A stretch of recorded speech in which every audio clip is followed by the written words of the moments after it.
미국과 중국은 5월 12일 제네바 회담에서 상호 관세를 90일 유예하고 미국은 중국산 제품에 대해서 관세를 현행 145%에서 30%로 대폭 인하하고 중국은 미국산 수입품에 대한 관세를 125%에서 10%로 낮추기로 합의하면서 해당 조치는 5월 14일에 발효되었습니다. 이렇게 유예되기 전만 해도 트럼프 발언을 보면 트럼프는 중국에 대한 관세가 80%가 적당하다라고 했는데 시장의 기대는 그래도 50에서 60% 정도까지는 낮춰지지 않을까 이렇게 예상했지만 갑자기 합의 결과 30%까지 확 낮췄습니다. 시장의 기대를 뛰어넘은 거고요. 해당 유예 기간은 8월 12일에 종료됩니다. 트럼프는 빠른 속도전을 원했고요. 여러가지 이유도 있겠지만 GDP 역성장도 있고 부채한도 협상도 다가오고 있고 감세안 통과도 있고요. 그러니 어떻게 해서든 장기채 국채 금리를 떨어뜨려야 했습니다. 렛츠고! 근데 중국이 시장의 예상과 다르게 왜 이렇게 쉽게 합의를 해줬을까요? 중국도 버티고 있었지만 실제로 중국 경제도 좋지 않았다는 겁니다. 중국은 내수 시장이 크지만 수출 시장도 중요합니다. 관세 부과 이후에 중국 수출 변화를 한번 살펴보시면 대미 수출이 마이너스 21% 감소했고요. 하지만 동남아 수출이 21% 상승하고 유럽 수출이 8% 정도 상승하면서 버틸 힘이 충분해 보였는데 또한 중국의 인민은행이 경기 부양책도 펼치고 있었기 때문에 시장의 예상과 다르게 의외로 빠르게 합의해줬습니다. 결국 중국도 장기화된다면 이렇게 145% 관세에서는 수출하기가 힘들었겠지만 이 수치는 아주 극단적인 수치니까요. 과도하게 생산된 물품들을 수출을 통해서 해소해야 되는데 결국 중국도 해소하지 못하는 상황이 되게 됩니다. 중국의 소비자 물가지수 전월 대비와 전년 대비를 보시면 트럼프 취임 이후에 마이너스를 계속적으로 기록하고 있습니다. 트럼프 취임한 이후에 관세 부과 우려 그리고 실제로 관세가 부과되면서 물가가 마이너스를 기록하고 있고요. 트럼프 관세 전쟁이 이미 예고되었었고 그 우려로 인해서 소비자들이 지갑을 닫은 겁니다. 이미 중국도 디플레이션 우려가 있었고 시진핑 입장에서는 장기 집권 중인데 경제 관리할 필요성이 있었던 거고요. 미국과 전 세계는 물가 오르는 것, 인플레이션을 걱정하고 있는데 중국은 물가가 하락하고 오히려 경제 활동이 침체되는 현상, 디플레이션 우려가 있었기 때문에 심각한 상황이었다는 거죠. 위안화 환율을 보시면 작년부터 경기 부양으로 인해서 급등했었지만 신기하게 트럼프 취임 이후에 바로 급락한 걸 볼 수 있습니다.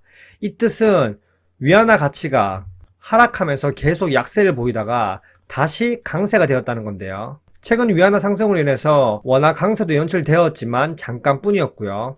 어쨌든 관세 전장에 대한 우려로 위안화가 약세가 되면서 중국 수출에는 유리해졌겠지만 미국이 관세 부과하게 되면 경기 둔화 우려 그리고 전 세계 공급망이 혼란을 겪으면서 상호 간의 무역도 힘들어지고요. 과연 중국의 계속적인 위안화 약세가 경제에 도움이 될까요?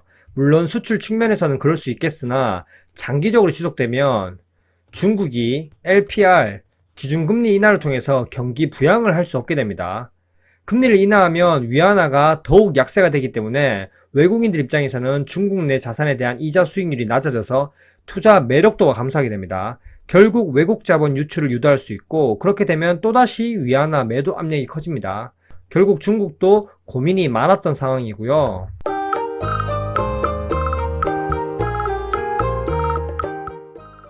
중국의 대출 우대 금리 추이를 한번 보시면 작년 10월 말까지 계속적으로 내렸습니다. 근데 그 이후에 약 7개월간 대출 우대 금리를 내리지 못하면서 경기 부양을 하지 못했습니다. 작년 10월 말부터 금리를 내리지 못했기 때문에 이 당시에 위안화를 보면요. 10월 이후에 위안화가 엄청 약세를 보인 것을 확인할 수 있죠. 중국도 어쩔 수 없이 위안화 약세가 지속되니까 기준금리를 내려서 경기 부양을 할 수 없는 상황이었다는 거죠. 근데 중국과 미국이 5월 초에 협상된다는 말이 나올 시기가 되니까 급격하게 위안화 강세가 연출됩니다.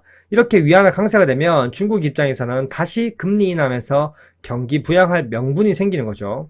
5월 7일에 나온 기사입니다.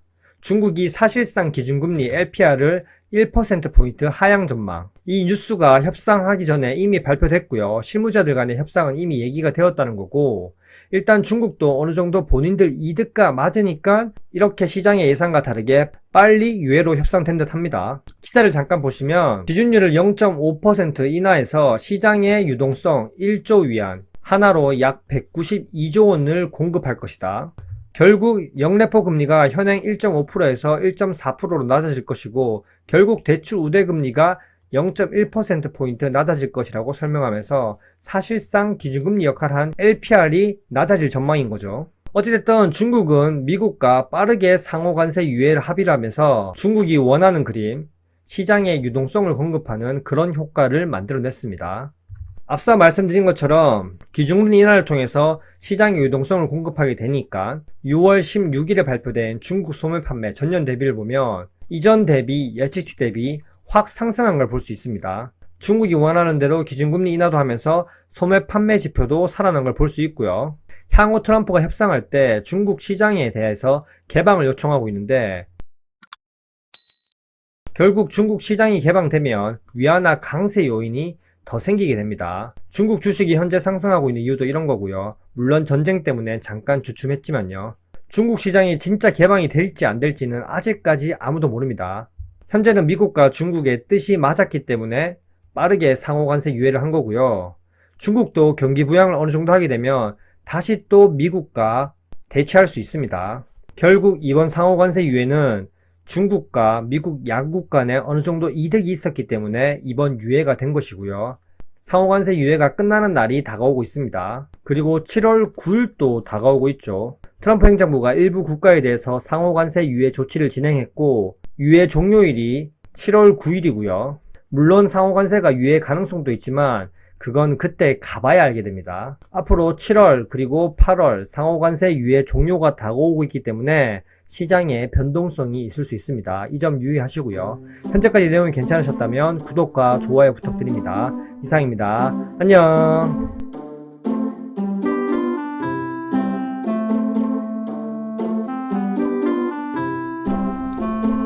와이